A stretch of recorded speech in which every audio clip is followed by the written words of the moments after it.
नमस्कार, बहुत स्वागत है आपका स्वदेश न्यूज में। मैं हूं आपके साथ साक्षी। मध्यकाल की खास चर्चा है जनजातीय वर्ग का उद्धार, मिशन मोड पर मोहन सरकार।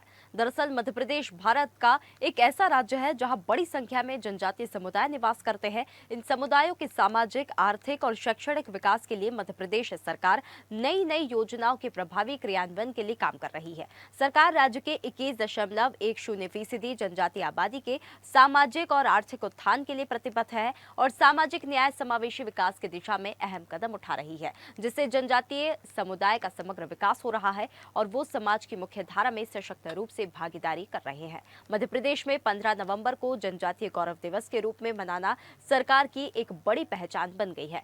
पैसा एक्ट के तहत ग्राम सभाओं को सशक्त बनाने और जनजातीय संस्कृति संसाधनों के संरक्षण के लिए नियमों को प्रभावी ढंग से लागू किया गया है। सरकार की आहार अनुदान योजना से बेगा, भारिया और सहरिया जनजाति के कुपोषण को दूर किया जा रहा है। मुख्यमंत्री राशन आपके ग्राम योजना में जनजातीय क्षेत्रों के लाभार्थियों को गांव तक राशन पहुंचाने की पहल की गई है। भगवान बिरसा मुंडा स्वरोजगार योजना से जनजातीय युवाओं को खुद का व्यवसाय शुरू करने के लिए कम ब्याज दरों पर ऋण और सब्सिडी दी जा रही है। वहीं प्रधानमंत्री आवास योजना में जनजातीय वर्ग के कच्चे घरों को पक्के घरों में बदला जा रहा है। सिकल सेल एनीमिया मिशन जरिए जनजातीय क्षेत्रों में सिकल सेल बीमारी की जांच और प्रबंधन के लिए विशेष अभियान चलाए जा रहे हैं। पोषण पखवाड़ा की बात करें तो इसके तहत बच्चों के मानसिक और शारीरिक विकास के लिए काम किया जा रहा है। इसके साथ ही जनजातीय महोत्सव के जरिए जनजातीय इलाकों में योजनाओं के प्रचार प्रसार पर जोर दिया जा रहा है। इन योजनाओं से जनजातीय समुदायों में शिक्षा का स्तर बढ़ा है, रोजगार के अवसर भी यहाँ पर मिल रहे हैं, जबकि स्वास्थ्य सेवाओं तक पहुंच भी बेहतर हुई है। मुख्यमंत्री डॉक्टर मोहन यादव ने कहा कि मध्य प्रदेश सरकार जनजातीय समाज के विकास के लिए हर संभव प्रयास कर रही है। सरकार ने जनजातीय विकास के लिए बजट की राशि भी बढ़ाई है। आइए इस पर क्या कुछ प्रतिक्रिया है वे सुनवाते हैं। कार्यक्रम यहाँ संपन्न हुआ। हमारे प्रदेश में देश का बड़ा हिस्सा जनजाति भाई बहनों का हमारे प्रदेश के अंदर है। उनके जन कल्याण की दृष्टि से भारत सरकार और मध्य प्रदेश सरकार मिलकर के अपना एक बड़ा बजट का हिस्सा रखते हैं। बजट का सही अर्थ में जनजाति समाज के विकास में उसका सदुपयोग हो, विकास की धारा में जनजाति समाज भी कदम से कदम मिला करके बाकी समाज के साथ चले। बच्चों के स्कूल, कॉलेज, रोजगार के साधन, जनजाति प्राचीन मान्यताएं, मानबिंदु, प्रत्येक क्षेत्र में विकास की जो संभावना है उस सभी बातों को लेकर के हमारी सरकार लगातार जनजाति का बजट भी बढ़ाती जा रही है। और ऐसे में भारत सरकार भी माननीय प्रधानमंत्री के माध्यम से, प्रधानमंत्री जनमन योजना के माध्यम से भी बड़े पैमाने पर आवास से लेकर सब प्रकार की राशि दे करके और उम्मीद कर रहे हैं कि हमारे समाज का ये घटक कदम से कदम मिला के चले। मैं बधाई देना चाहूँगा महामहिम के माध्यम से चलने वाली ये 2 दिवसीय कार्यशाला, जिसमें शासन के और सामाजिक क्षेत्र के लोग मिलजुल करके इसमें भाग लेकर अलग अलग सत्रों के माध्यम से हमारे इस समूचे वर्ग की श्रेष्ठता के लिए काम।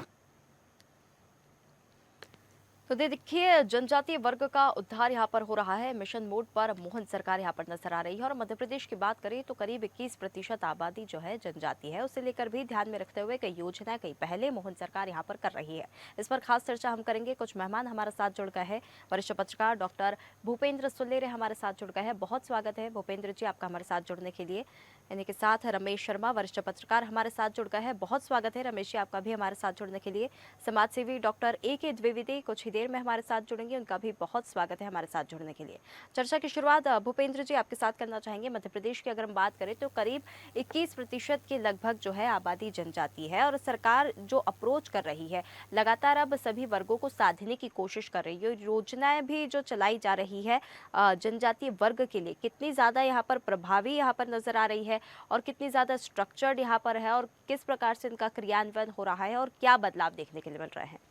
रमेश जी देखिए, जो जनजातीय वर्ग की अगर हम बात करें, लगभग मध्य प्रदेश में भी हम बात करें तो 21% की जो आबादी है वो जनजातीय वर्ग की है। मोहन सरकार हर वर्ग को साधने का यहाँ पर प्रयास कर रही है। मोहन सरकार की जो अप्रोच है, जो योजनाएं अब जनजातीय वर्ग को लेकर भी जो बनाई जा रही है, कितने बड़े बदलाव यहाँ पर देखने के लिए मिल रहे हैं और क्रियान्वयन उन सभी चीजों का कितना अच्छी तरह से हो रहा है, कैसे देखते हैं आप इसे? देखिए, स्वाभाविक रूप से राजनीतिक दृष्टि से तो हम कह सकते हैं कि वर्गों को साधने का प्रयास है, लेकिन वास्तव में अगर ये देखें तो कहीं ना कहीं सभी समाज के वर्गों के उन्नति करने का, उनको आगे बढ़ाने का प्रयास है। एक समय हुआ करता था जब भारत का जनजातीय समाज बहुत उन्नत हुआ करता था। समूची वन संपदा, पर्वत संपदा के स्वामी वही लोग हुआ करते थे। लेकिन समय के साथ कई तरह की आंधियां आई, विदेशी शासक आए और वो उनका शोषण शुरू हुआ और वो उनको बड़े किनारे चले गए। अब कुछ दिनों से स्वाभाविक रूप से स्वतंत्रता के बाद सभी जनजातीय समाज को आगे बढ़ाने का काम हुआ। मोहन सरकार इस दिशा में दूसरी सरकारों से एक कदम आगे बढ़ कर के काम कर रही है और मैं समझता हूँ ये शासन ने उनके उन्नयन के जो नीतियां बनाई हैं, ये उसी का परिणाम है। आज के समाचार पत्रों में अगर आपने हेडलाइन देखी होगी तो उस हेडलाइन में जो टॉपर्स बच्चे हैं 10th में और 12th में, उसमें जनजातीय समाज के बच्चे उसमें बड़ी संख्या में उसमें आए हुए हैं। तो स्वाभाविक, और नगरों के बच्चे पीछे रह गए हैं। तो कहीं ना कहीं ये सरकार की जो योजनाएं हैं ये उनका परिणाम है और आगे बढ़ करके वो समाज की मूल धारा में अगर आ रहे हैं। तो मोटे तौर पर भारतीय समाज जीवन में ये दो प्रकार की बहुत आवश्यकता है। एक तो संपूर्ण समाज एकजुटता के साथ आगे बढ़े और एकजुटता के साथ अपना विकास करे और अपना मानसिक उन्नयन, बौद्धिक उन्नयन, सामाजिक उन्नयन, आर्थिक उन्नयन इस दिशा में काम करे। मैं समझता हूँ मध्य प्रदेश सरकार के ये जो प्रयास हैं ये इसी दिशा में है और जिस तरह की मैंने कहा कि आज के रिजल्ट से ही हमको दिखता है कि जनजातीय समाज में इसका बड़ा प्रभाव है और वो लोग सारी नीतियों का लाभ उठा करके आगे बढ़ रहे हैं। जी बिल्कुल, बिल्कुल। भूपेंद्र जी, आपसे सवाल इसी को आगे बढ़ाना चाहूँगी। जिस प्रकार से बात यहाँ पर हो रही है, मध्य प्रदेश की अगर हम बात करें तो 21% के लगभग आबादी जनजातीय वर्ग की है और इनको भी अब साधने का यहाँ पर मोहन सरकार प्रयास कर रही है, मिशन मोड पर नजर आ रही है, उनके उत्थान के लिए लगातार काम कर रही है। क्रियान्वयन को लेकर अगर हम बात करें तो कितने प्रभावी ढंग से क्रियान्वयन हो रहा है और क्या बदलाव यहाँ पर नजर आ रहे हैं कि ऐसा लग रहा है कि मुख्य धारा जो है सभी को साथ में लेकर चलने वाली ये अब चीजें, मुझे ऐसा लग रहा है मोहन सरकार की जो पहले है वो नजर आ रही है। देखिए साक्षी जी, निश्चित रूप से ये अमृतकाल चल रहा है और हमने देखा है कि देश जब हम देश परतंत्र नहीं थे उस समय जनजातीय बंधुओं के शासन काल था और उन्होंने चाहे गौण शासक देखें आप, चाहे वहाँ पे झारखंड में देखें और चाहे आप बंगाल में देखें, तो शासकीय पद्धति थी और संबद्ध शैली थी उनकी चाहे रहन सहन की पद्धति हो, चाहे कृषि संबंधी हो, चाहे उनकी चिकित्सा हो, चाहे उनकी ज्ञान परंपरा हो, वो अतुलनीय था। लेकिन जिस तरह से आक्रांताओं ने हमारे यहाँ हमला किया और जिस तरह से विभेदन किया, हमारी जातियों में विभेद लाया और डिवीजन वाली जो राजनीति की, जो भेद करने की, और जिसके कारण वो लगातार सत्ता में, चाहे अंग्रेज लहर हो चाहे मुगल काल रहा हो, और जिसके कारण वो सत्ता में लगातार सफल रहे। लेकिन उसके दुष्परिणाम ये रहे कि हमारी जो संबद्ध शैली, जो जनजाति बंधु थे और जो देश में लगभग 15 करोड़ हैं और हमारे मध्य प्रदेश में लगभग 21% हैं और जिनमें 68 विधानसभा क्षेत्र हैं, तो निश्चित रूप से उनकी जो पिछड़ने की स्थिति बन गई थी, उसके लिए शासन जब देश आजाद हुआ और उसकी तरह से प्रकार बहुत से प्रयास किए गए, लेकिन जो अब वर्तमान सरकार कर रही है उनने प्रयासों के लिए उसकी फंडिंग रखी, क्योंकि जब भी संबद्ध विकास होगा तो उनकी मूल अस्तित्व विकास और उनकी अस्मिता पे जब तक हम प्रकाश नहीं डालेंगे, क्योंकि उनका जो मूल आधार है वो है पर्यावरण, उनकी मूल आधार है अपना जंगल, जमीन, उनकी जो मूल चीजें हैं वो जुड़ी हुई हैं। और निश्चित रूप से उनके जीवन शैली से हमको सीखना भी चाहिए कि हम संबद्धता की किसी तरह जाएं, लेकिन हम पर्यावरण का जितना दोहन करेंगे वो हमारे लिए उतना ही क्षतिपूर्ण रहेगा। इसके कारण साथ साथ समग्र विकास के लिए तकनीक के रूप में भी आगे बढ़ना चाहिए। तो उनकी शिक्षा अगर मूल रूप से उनके पास जाएगी और जिस तरह से वो विकसित होंगे और उनकी, चाहे वो शासकीय सेवाओं में हो, चाहे वो उनके भारत के विकास में हो। और लोकतंत्र की यही खूबसूरती है कि समग्र विकास जब तक सार्थक होगा, जब हर वर्ग का व्यक्ति देश के समग्र धारा में विकसित और पल्लवित होगा। इसी तरह से जो चाहे पेशा एक्ट कानून देखें, चाहे वन संरक्षण कानून हो, वो उनके लिए लाए गए, क्योंकि जिस तरह से लोगों ने उनकी जमीनों पे, चाहे वन अधिकार के क्षेत्र में ले लिया हो, चाहे उनका उत्खनन किया जा रहा हो, चाहे वहां की खनिज के रूप में किया जा रहा हो, तो वो पलायन की स्थिति बन गई थी। हमारे लगभग 8 राज्य हैं जिनमें जनजाति बहुत प्रबल रूप से हैं। फिर जिस तरह से उनके विकास को उनकी मुख्य धारा लाने के लिए फंडिंग की आवश्यकता होती है, और हमारा सौभाग्य है कि हमारे यहाँ जो राज्यपाल हैं वो जनजाति हैं, तो इसके कारण वो उस मर्म को समझते हैं और उस मर्म के लिए सरकार को कटिबद्ध करते हैं, और उन्हीं की अध्यक्षता में वह बैठक हुई, और जिसके कारण उन्होंने एक प्रकोष्ठ भी बनाए रखा है ये मध्य प्रदेश में, और जनजाति प्रकोष्ठ जो राजभवन में है वह उन गतिविधियों को देखता है। कुछ जो हमारी जनजातियां हैं जिनमें सिकल सेल जैसी बीमारियां हैं, सहारिया जैसी एक जातीय है जो कि विलुप्त हो रहे हैं, उनके कल्चर पे विलुप्त हो रहे हैं, उनके संरक्षण की भी आवश्यकता है, उन पे भी ध्यान दिया जा रहा है। और जब राजनीतिक इच्छा शक्ति होती है तो वो फंड भी आ जाता है और वह क्रियान्वयन भी दिखता है। तो ये हम देख रहे हैं कि हमारे जो राज्यपाल साहब हैं वो जनजाति हैं, और साथ साथ उनको उस चीज की विधा और पता है। तो हमारे यहाँ जिस तरह से उन्होंने सरकार को कटिबद्ध किया और सरकार उसके मोड में काम कर रही है, और फिर आज जब समृद्ध भारत और 2047 की बात कर रहे हैं देश के 100 वर्ष के बाद, तो समृद्ध भारत जब कल्पना होगी, जब वहां की जनजाति के लिए अस्तित्व, अस्मिता और विकास के साथ साथ वह मुख्य धारा में जुड़ेगा, और उनकी जो परंपराएं हैं उनका भी संरक्षण होगा, और साथ में जो टेक्नोलॉजी है, जो नवीनतम विज्ञान है, वो भी उनके साथ आएगा। तो उनका समावेश की फिर से वह स्वर्णिमकाल भारत की कल्पना होगी बिना जनजाति।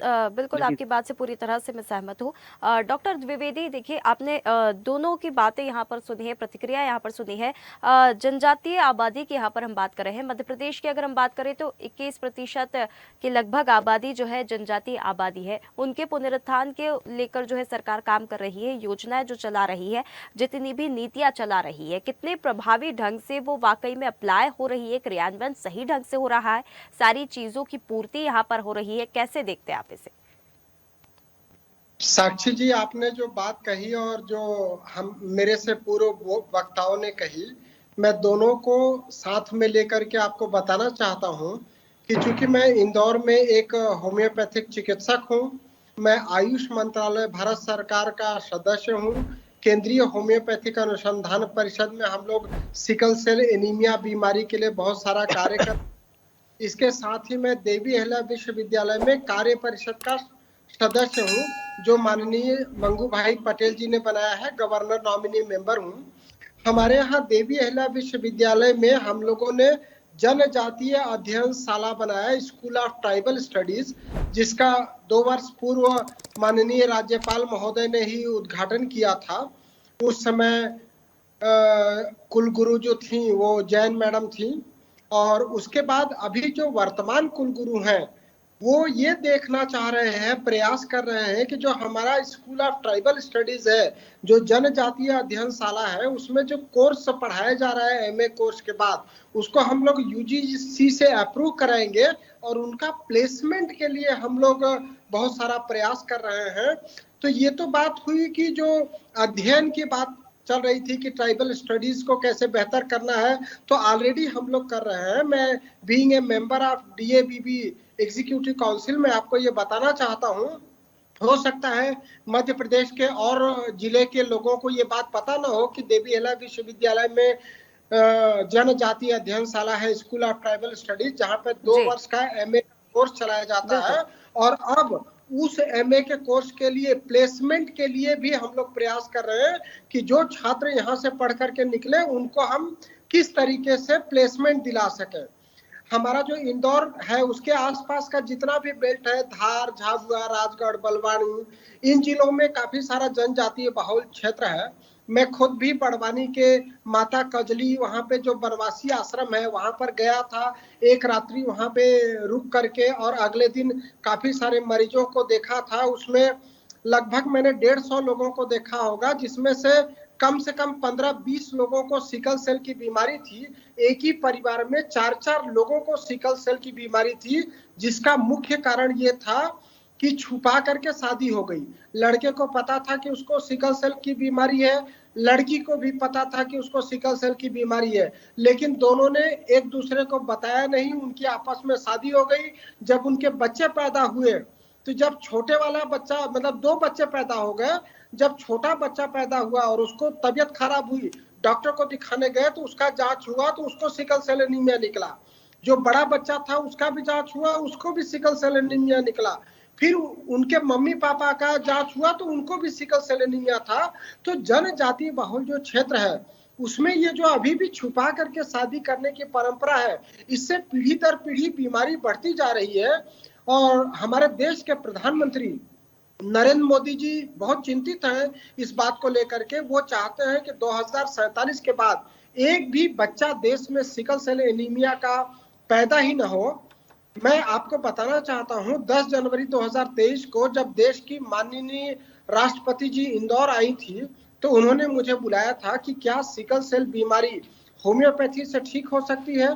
तो मैंने माननीय राष्ट्रपति जी को ये सारा जानकारी दिया था कि ये बीमारी चूंकि हेरिडिटी से आती है, तो इसलिए वो किसी भी चिकित्सा पद्धति से ठीक नहीं हो सकती है, लेकिन इसको हम आगे बढ़ने से रोक सकते हैं। और उसके लिए देश के प्रधानमंत्री भी चिंतित हैं, देश की राष्ट्रपति जी भी चिंतित हैं। और मैं अगर मध्य प्रदेश सरकार की बात करूं, तो मध्य प्रदेश में मंगू भाई पटेल के एज ए राज्यपाल आने के बाद बहुत ही सराहनीय कार्य हुए हैं। लोगों के सिकल सेल एनीमिया के कार्ड बने हैं। सिकल सेल एनीमिया के जिनके कार्ड बन गए हैं, उनको घर बैठे उनके अकाउंट में 600 रुपए मध्य प्रदेश सरकार डाल रही है। उसके लिए मैं मध्य प्रदेश के मुख्यमंत्री डॉक्टर मोहन यादव जी को भी धन्यवाद देना चाहूंगा।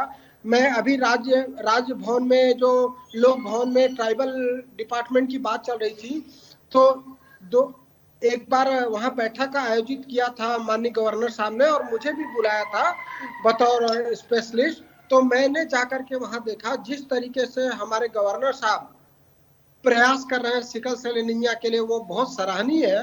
उन्होंने मुझे उस समय बताया था कि वो और माननीय मोदी जी गुजरात में पिछले 25-28 सालों में एक साथ उन लोगों ने जनजातीय क्षेत्रों में जाकर के इस बीमारी के प्रति काफी अवेयरनेस फैलाया है, और वही काम अभी मध्य प्रदेश में भी हो रहा है। तो मुझे लगता है कि हम लोग एजुकेशन के लिए भी कार्य कर रहे हैं, और मैं खुद एनीमिया जागरूकता अभियान चलाता हूं। बिल्कुल बिल्कुल डॉक्टर द्विवेदी, देखिए एनीमिया को लेकर जागरूकता तो वाकई में लगातार देखते जा रहे हैं कि अब लोगों में इसको लेकर जागरूकता बढ़ती जा रही है। रमेश जी, आपसे मैं ये बात समझना चाहूंगी, ट्राइबल डेवलपमेंट की यहाँ पर बात सरकार कर रही है, सरकार का क्या रोड मैप है, किस प्रकार से वो डेवलपमेंट करेगी? क्योंकि मुझे ऐसा लगता है अगर हम उस 21% जनजातीय आबादी की भी बात करें तो वो कोई अभिन्न नहीं है, सब एक ही का हिस्सा है, सब एक साथ ही यहाँ पर रह रहे हैं, लेकिन फिर भी अगर उनके पुनरुत्थान की यहाँ पर बात की जा रही है तो क्या रोड मैप सरकार का तैयार है, किस प्रकार से ट्राइबल डेवलपमेंट होगा? देखिए, मोटे तौर पर सरकार ने जो रोड मैप तैयार किया है उसमें विभिन्न प्रकार की उन्होंने योजनाएं बनाई हुई हैं। स्वास्थ्य के उन्नयन के लिए एक अलग योजनाएं हैं, स्वरोजगार की योजनाएं उनकी अलग हैं, और अगर उनको वन क्षेत्र के वन विकास के उसके अधिकार के जो पट्टे हैं वो योजनाएं अलग हैं, उनको शैक्षणिक देने की योजनाएं अलग हैं, और विभिन्न जितने भी आयाम हो सकते हैं जीवन की आवश्यकताओं को, जिसमें कि हेल्थ हो सकता है, रोजगार हो सकता है, घर बनाने की बात हो सकती है, इन सारी चीजों की अलग अलग योजनाएं हैं। और जितने तरह के, खासतौर से वन ग्रामों में, वन ग्राम हमारे यहाँ 2-3 तरह के, एक तो सामान्य ग्राम है, फिर वो वन ग्राम है। जो वन ग्राम है, तो वन ग्रामों में अधिकांश आबादी जनजातीय समाज की होती है, तो उस समाज की जो योजनाएं, जैसे स्वास्थ्य की योजना, आयुष्मान कार्ड जो है, उज्ज्वला योजनाएं हैं, उनमें उनको अतिरिक्त उसमें प्रावधान दिया गया है। इसी तरीके से छात्रवृत्ति की दृष्टि से देखेंगे तो छात्रवृत्ति में भी अतिरिक्त उनको प्रोत्साहन, बच्चों को अतिरिक्त प्रोत्साहन दिया गया है। और वहां के बच्चे अगर नगरों में आते हैं, हॉस्टल में रहते हैं, तो वो हॉस्टल के लिए वो कई प्रकार के अन्य वो सुविधाएं उनको अलग है, छात्रवृत्ति के रूप में, हॉस्टल में रहने के रूप में, भोजन के रूप में, ये सारी उनको सुविधाएं अलग है। तो जीवन की जितनी विधाएं हैं, उन विधाओं में वनवासी समाज को, जनजातीय समाज का किस प्रकार उत्थान किया जाए, उनका शिक्षा का, साक्षरता का और संपन्नता का प्रतिशत बढ़े, वो अलग-अलग विभागों की योजनाएँ हैं और इसको 2 तरीके से जाती हैं। जितने भी हमारे वनग्राम हैं या वनवासी क्षेत्र हैं, वो तो जिला कलेक्टर के अंडर में आते हैं। तो वो जो फंड रिलीज़ होता है, कलेक्टर को अलग फंड रिलीज़ होता है और कलेक्टर के साथ-साथ वो जो आदिवासी कल्याण विभाग, जनजातीय कल्याण विभाग, ये जो विभाग हैं, उनको फंड अलग होता है। तो स्वाभाविक रूप से मध्य प्रदेश सरकार सैद्धांतिक रूप से विभिन्न योजनाओं में काम कर रही है, ताकि उन तक पहुँचे और स्वाभाविक रूप से हर चीज़ में अगर हम हेल्थ की दृष्टि से भी देखें, रोजगार की दृष्टि से भी देखें, शिक्षा के प्रतिशत की दृष्टि से भी देखें और उनके घर मकान बनाने की दृष्टि से भी देखें, मैं समझता हूँ इसमें पर्याप्त इसमें सुधार होता चला जा रहा है बिल्कुल। और मैं समझता हूँ ये गति जिस तरीके से आ रही है, तो एक संपूर्ण समाज को समृद्ध समाज बनाने का बिल्कुल, ये जो बिल्कुल एक रमेश जी, अभियान ये चल रहा गति है। अगर लगातार इसी तरह निरंतर आगे अगर बढ़ती रही तो वाकई में विकास बहुत ही जल्दी होगा।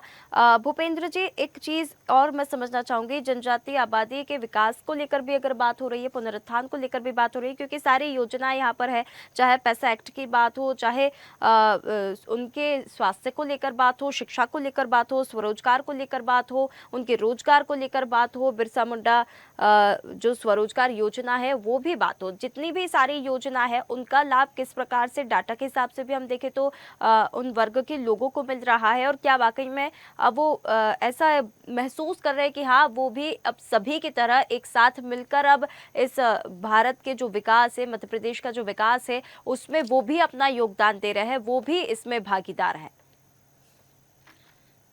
जी साक्षी जी, देखिए इसको दो विषय पे देखना पड़ेगा। उनकी जो परंपराएं थी जो ट्राइबल की, वो निश्चित रूप से बड़ी समृद्ध थी। उनका चाहे रहना हो, खाना हो, पीना हो, उनका विज्ञान हो, उनकी चिकित्सा पद्धति हो, उनका पूजन हो, और जो सारी चीजें थी। तो 2022 में जिस तरह से भगत द्विवेदी जी ने बताया, तो देवी अहिल्या विश्वविद्यालय में रेणु जैन और वहाँ मुजालदा जी हैं, प्रोफेसर हैं, तो वो उन्होंने एक विभाग खोला जनजाति, और जनजाति प्रकोष्ठ के रूप में एक वो विभाग खोला गया, और उसकी जो MA कोर्स 2 साल का शुरू किया गया। और साथ साथ क्योंकि गवर्नर कुलाधिपति होते हैं, तो उन्होंने सारे विश्वविद्यालयों में कहा है कि जनजाति अध्ययन केंद्र खोले जाएं। अब उनमें हर विश्वविद्यालय में काम हो रहा है। साथ साथ उन्होंने ये भी एक बहुत बड़ी बात महत्वपूर्ण की, हर विश्वविद्यालय को, यहाँ पे 24 विश्वविद्यालय, हर विश्वविद्यालय को ट्राइबल जिले दिए हैं, और वहां पे उनको हर किसी को 2, किसी को 3 जिले दिए हैं, और विश्वविद्यालय में वहां पे उनके स्वास्थ्य, उनकी चिकित्सा, उनकी शिक्षा, इस पे सब पे फोकस करना है। उन विश्वविद्यालयों को उनकी एक मैपिंग करना है। तो सिकल सेल के लिए भी उन्होंने विश्वविद्यालय दिए। दूसरी बात, अभी मार्च में एक चर्चा हुई थी बनवासी कल्याण आश्रम में, जो कि उनके जो जनजाति बंधु थे उनके बारे में बजट कैसे बनाया जाए, इसके बारे में उन्हीं के प्रतिनिधियों को, उन्हीं में जो इंटेलेक्चुअल है, जो बजट की परिचर्चा समझते हैं, उनमें क्या, किस फंड को किस बेस पे सरकार उनको अलॉट करे, उसके बारे में एक चर्चा की गई थी ACS के अध्यक्षता में, और उसके बारे में उसी से आगे बढ़ के ये आज जो कल बैठक हुई वही इस चर्चा पे है। दूसरी बात, महाकौशल में भी एक जनजाति कल्याण केंद्र है, वो भी सिकल सेल और एजुकेशन पे बहुत सा काम कर रहे हैं। तो ये जो इन सब विचारिक जो संस्थाएं हैं, वो भी साथ साथ गवर्नमेंट के साथ फंडिंग करके और गैर सरकारी सहयोग के साथ भी काम कर रही हैं। दूसरी बात, सबसे महत्वपूर्ण विषय है, हमने अभी देखा है कि शिक्षा के क्षेत्र में, चाहे UPSC हो चाहे PSC हो, उनके क्षेत्रों में भी नवांकुत जो अभ्यर्थी हैं वो लोग सिलेक्टेड होके आ रहे हैं, वो भी अपना बिल्कुल, ये बहुत ही अच्छी और सराहनीय बात है भूपेंद्र जी। और बजट की भी अगर हम बात करें तो मध्य प्रदेश सरकार ने बजट भी इसके लिए बढ़ा दिया है। समय की सीमा, इसलिए लास्ट कमेंट डॉक्टर द्विवेदी आपसे लेना चाहेंगे। अगर हम बात करें बेगा, भारिया और सहरिया जैसी जो जनजाति है, उसमें कुपोषण जैसी जो है वो काफी लंबे समय से एक बड़ी चुनौती यहाँ पर बना हुआ था, लेकिन अब जितनी भी योजनाएं सरकार उनके स्वास्थ्य को लेकर भी अगर अब यहाँ पर सजग नजर आ रही है, तो कितना बड़ा बदलाव यहाँ पर देखने के लिए मिला है, कितने लोग सजग हुए हैं और कितने जागरूक इससे लेकर हुए हैं। साक्षी जी, बहुत सारे लोग जागरूक हुए हैं। अभी हाल ही में 17 फरवरी को हमने एनीमिया जागरूकता अभियान स्टार्ट किया था, जिसे मंगू भाई पटेल जी ने हरी झंडी दिखा करके रवाना किया था। हम लोग बहुत सिंपल तरीके से लोगों को समझाते हैं, एनीमिया और कुपोषण को मात देने के लिए गुड़ चना खाइए। गुड़ चना मतलब आयरन और प्रोटीन का प्रॉपर मात्रा में अगर लेंगे तो उससे न तो कुपोषण होगा न एनीमिया होगा, और ये जनजातीय क्षेत्रों में आसानी से मौजूद भी है। और जैसा कि भूपेंद्र भाई अभी बात कर रहे थे, हम लोग जो डीएवीबी में हमारा जो संस्थान है उसमें हम लोग एक कार्यशाला भी आयोजित करने जा रहे हैं। उसकी जिम्मेदारी हमने सखाराम मुजाल्दा जी को दे रखा है। हमारे जो कुलपति हैं, प्रेजेंट कुलपति राकेश सिंघई जी, वो चाहते हैं कि जो जनजातीय बहुल क्षेत्र है उसमें जो जीवन शैली है, उनका जो परंपरा है, उसको कैसे हम बनाए रखते हुए उनके जीवन यापन के तरीके को बेहतर करें।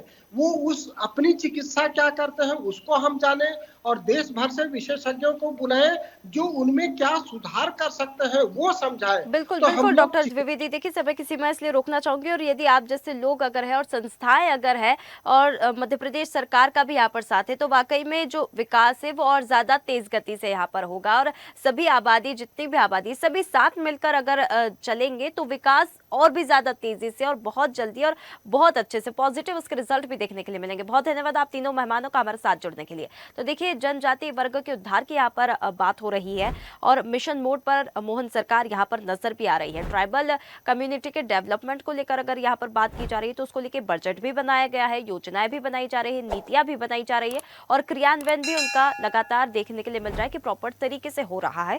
और यदि सिकल सेल एनीमिया को लेकर भी अगर बात हो रही है, कुपोषण जैसी बीमारी को लेकर भी बात हो रही है, तो संस्थाएं उसको लेकर काम कर रही है, मध्य प्रदेश सरकार उसको लेकर काम कर रही है और दोनों मिलकर काम कर रहे हैं, तो उससे लेकर जागरूकता भी बढ़ रही है। अभिन्न नहीं है कोई भी कम्युनिटी, अभिन्न नहीं है ट्राइबल कम्युनिटी, लेकिन जब साथ में मिलकर लोग आएंगे और काम करेंगे, भागीदारी निभाएंगे अपनी, तो वाकई में सरकार का जो मिशन भी है विकास का वो और जल्दी ही पूरा होगा और प्रॉपर तरीके से सारी चीजें पॉजिटिव उसके रिजल्ट भी देखने के लिए मिलेंगे। फिलहाल मध्यकाल की इस खास चर्चा में इतना ही। आप बने रहिए स्वदेश न्यूज के साथ, सबसे पहले देश। ताज़ा खबरों के लिए लाइक, फॉलो और यूट्यूब पर सब्सक्राइब कर बेल आइकन दबाएं। साथ ही हर अपडेट के लिए विजिट करें स्वदेशलाइव.com।